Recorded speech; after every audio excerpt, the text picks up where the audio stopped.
എൻ്റെ ഭർത്താവാണ് എന്ന് വിചാരിച്ചിട്ട് ഞാൻ ഗ്ലാസ് ഷീറ്റ് മാറ്റിയപ്പോൾ കട്ട മാറ്റുമ്പോഴാണ് മൊത്തം തീയിൻ്റെ ചൂട് അകത്തേക്ക് വരുന്നത്. അപ്പോൾ നോക്കുമ്പോൾ മൊത്തം കത്തുക. അപ്പോൾ അമ്മ കുട്ടീനെ എടുത്ത് 2 മക്കളെ എടുത്ത് അമ്മ ഞങ്ങൾക്ക് ബാക്കിൽ കൂടെ ഫ്രണ്ട് ഓടാം. അപ്പോൾ അവിടെ കൂടെ ഓടുമ്പോഴത്തേക്കും എല്ലാവരും ഈ മേലെ എന്തെങ്കിലും കെടുത്താഞ്ഞെന്ന് ചോദിക്കുമ്പോൾ ഇവരങ്ങോട്ടും ഇങ്ങോട്ടും കെടുത്തിയാൽ ഞങ്ങളെ പേരാ പറയാന്നുള്ള രീതിയിൽ അങ്ങോട്ടും ഇങ്ങോട്ടും ഇവർക്ക് പറയാണ് ഞങ്ങളെ പേരാവും. ആ 2 വീട് മൊത്തം നശിച്ചിട്ടുണ്ട്. ഒരമ്മയ്ക്ക് ഇടാനുള്ള ഡ്രസ്സ് പോലും ഇല്ല.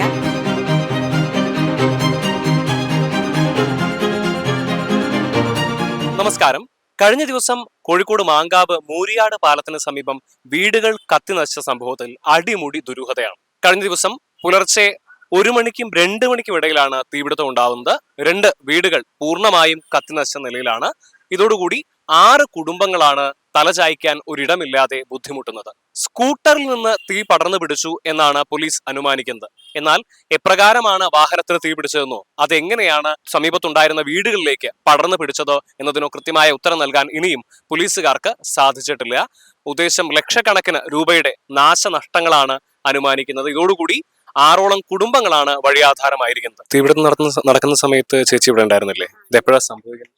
ഞാനൊരു 1:30 ആകുമ്പോഴാണ് ഞാൻ അറിയുന്നത്. പുലർച്ചെ ഞാനും എൻ്റെ 1 മാസം പ്രായമുള്ള ഒരു കുട്ടിയും പിന്നെ ഒരു 7 വയസ്സുള്ള മോളും അമ്മയാണ് വീട്ടിൻ്റെ ഉള്ളിലുണ്ടായിരുന്നത്. അപ്പോൾ ഞാൻ ഒരു സൗണ്ട് ടീ എന്ന് പറഞ്ഞിട്ട് ഒരു സൗണ്ടാണ് കേൾക്കുന്നത്. അപ്പോൾ ഞാൻ നോക്കുമ്പോൾ എൻ്റെ അമ്മയാണ് പറയുന്നത്, മോളെ എന്താ സൗണ്ട് കേൾക്കുന്നുണ്ടെന്ന് പറയുമ്പോൾ ഞാൻ പോട്ടെ വിചാരിച്ച് പിന്നെയും കിടക്കുമ്പോൾ അമ്മ അടിക്കുക ചെയ്ത്, നല്ല സൗണ്ട് കേൾക്കുന്നുണ്ട്, പുറത്തിറങ്ങി നോക്കുന്നുണ്ട്. അപ്പോൾ ഞാൻ വിചാരിക്കുന്നത് എൻ്റെ ഭർത്താവാണ് എന്ന് വിചാരിച്ചിട്ട് ഞാൻ ഗ്ലാസ് ഷീറ്റ് മാറ്റിയപ്പോൾ കട്ട മാറ്റുമ്പോഴാണ് മൊത്തം തീയിൻ്റെ ചൂട് അകത്തേക്ക് വരുന്നത്. അപ്പൊ ഞങ്ങൾക്ക് ഈ അകത്ത് കിടക്കുമ്പോൾ ജനലും ഡോറും ഒന്നും ഇല്ലാത്തത് കൊണ്ട് ഞങ്ങൾക്ക് ഉള്ളിൽ എന്താ പുറത്തിറങ്ങിയാലേ ഞങ്ങൾക്ക് പുറത്തത്തെ സംഭവം അറിയുള്ളൂ. അപ്പൊ നോക്കുമ്പോൾ മൊത്തം കത്തുക. അപ്പൊ അമ്മ കുട്ടീനെ എടുത്ത് 2 മക്കളെ എടുത്ത് അമ്മ ഞങ്ങൾക്ക് ബാക്കിൽ കൂടെ ഫ്രണ്ട് ഓടാം. അപ്പൊ അവിടെ കൂടെ ഓടുമ്പോഴത്തേക്കും എല്ലാവരും ഈ മേലെയുണ്ട്.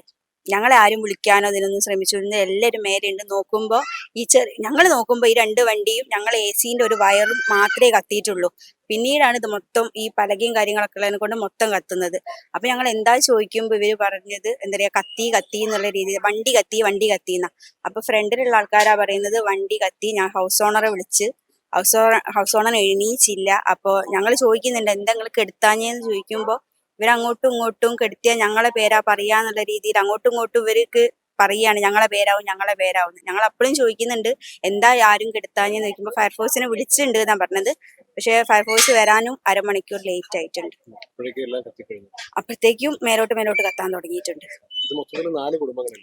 6 ഹൗസ് ഓണർ ഇല്ല. ഹൗസ് ഓണർ 1 മാസം മുന്നേ മുക്കത്തേക്ക് വാടക വീട് എടുത്ത് പോയിട്ടുണ്ട്. പക്ഷെ അന്ന് അവര് ഇവിടെ ഉണ്ട്. പോലീസല്ല, ഞങ്ങൾ ഫ്രണ്ടിലുള്ള ആൾക്കാരാണ്, അവർക്കാണ് കാണാൻ. ഞങ്ങൾ പറഞ്ഞത് ഞങ്ങൾ ഇവിടെ കിടക്കുമ്പോഴേ ഞങ്ങൾക്ക് അറിയാൻ പറ്റും, ഞങ്ങൾ ഉള്ളിലാണ് കിടക്കുന്നത്. അപ്പൊ അവര് പറയുന്നത് ഹൗസ് ഓണറുടെ വണ്ടി ഇത്തിരിയാണ് തീ പിടിച്ചത് ഞങ്ങൾ നോക്കുമ്പോൾ. പക്ഷെ ഹൗസ് ഓണറെ വിളിച്ചപ്പോൾ അവര് വന്നില്ല. പിന്നെ അവര് കാളൂർ റോഡേക്ക് ഓടിയിട്ടാണ് ആൾക്കാരെ വിളിച്ച് കൂട്ടിയെന്നാണ് അവര് പറയുന്നത്.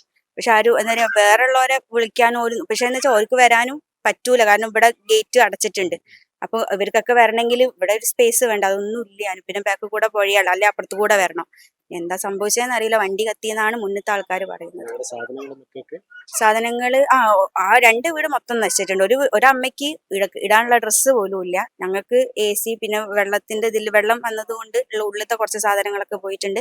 മേലുള്ള ആൾക്കാർക്ക് 2 സോഫ, ഒരു ഫാൻ എന്നൊക്കെ പറഞ്ഞിട്ട് ഞാനിപ്പോ അടുത്ത വീട്ടിലുള്ള അവരുടെ സഹായത്തില് ഇപ്പൊ ഒരു മുന്നത്തെ ആൾക്കാർ ഇന്നിപ്പോ അടുത്ത വീട്ടിലേക്ക് വന്നിട്ടുണ്ട്. പിന്നെ ഒരമ്മേനെ ഒരൊറ്റ താത്തയുണ്ട്. ആ താത്തേനെ ഹൗസ് ഓണർ കൂട്ടിയിട്ടുണ്ട്. പിന്നെ ഒരമ്മ മോന്റെ വീട്ടിലേക്ക് പോയിട്ടുണ്ട്.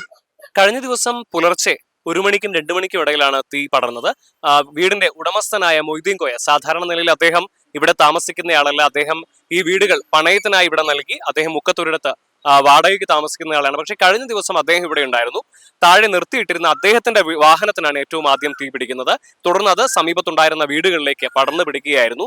അതേസമയം നമ്മളോട് സംസാരിച്ച ആ ചേച്ചി പറഞ്ഞതുപോലെ ആദ്യം തന്നെ തീ പടർന്നു പിടിച്ചത് അറിഞ്ഞ ആളുകൾ ഇതെന്തുകൊണ്ട് അണച്ചില്ല എന്നുള്ളതും ദുരൂഹമാണ്. തുടർന്ന് അവർ ഫയർഫോഴ്സിനെ വിവരം അറിയിക്കുന്നു. എന്നാൽ ഫയർഫോഴ്സ് ഇവിടെ എത്തിച്ചേരുന്നതിന് 30 മിനിറ്റോളം വൈകിയിട്ടുണ്ട്. അതും തീപിടിച്ചതിന്റെ ഭാഗമായിട്ടുള്ള നാശനഷ്ടങ്ങൾ വർദ്ധിക്കുന്നതിന് കാരണമായിട്ടുണ്ട്. എന്തൊക്കെയായാലും പോലീസുകാർ ഇത് സംബന്ധിച്ച് കൂടുതൽ അന്വേഷണങ്ങൾക്ക് വേണ്ടി ആദ്യം തന്നെ തീ പടർന്നു പിടിച്ചത് എന്ന് കരുതുന്ന വാഹനങ്ങൾ നിലവിൽ മോട്ടോർ വാഹന വകുപ്പിന്റെ അടുത്തേക്ക് രാസപരിശോധനയ്ക്കായി അയച്ചിട്ടുണ്ട്. വരും ദിവസങ്ങളിൽ അതിന്റെ വിവരങ്ങളും ഈ തീപിടിച്ചതുമായി ബന്ധപ്പെട്ടുള്ള ദുരൂഹതയും മറനീക്കി പുറത്തു വരും എന്ന് തന്നെ നമുക്ക് പ്രതീക്ഷിക്കാം. കോഴിക്കോട് മാങ്കാവിൽ നിന്നും അൻവറിനൊപ്പം നിഖിൽ കക്കാടത്ത്, മറുനാടൻ TV.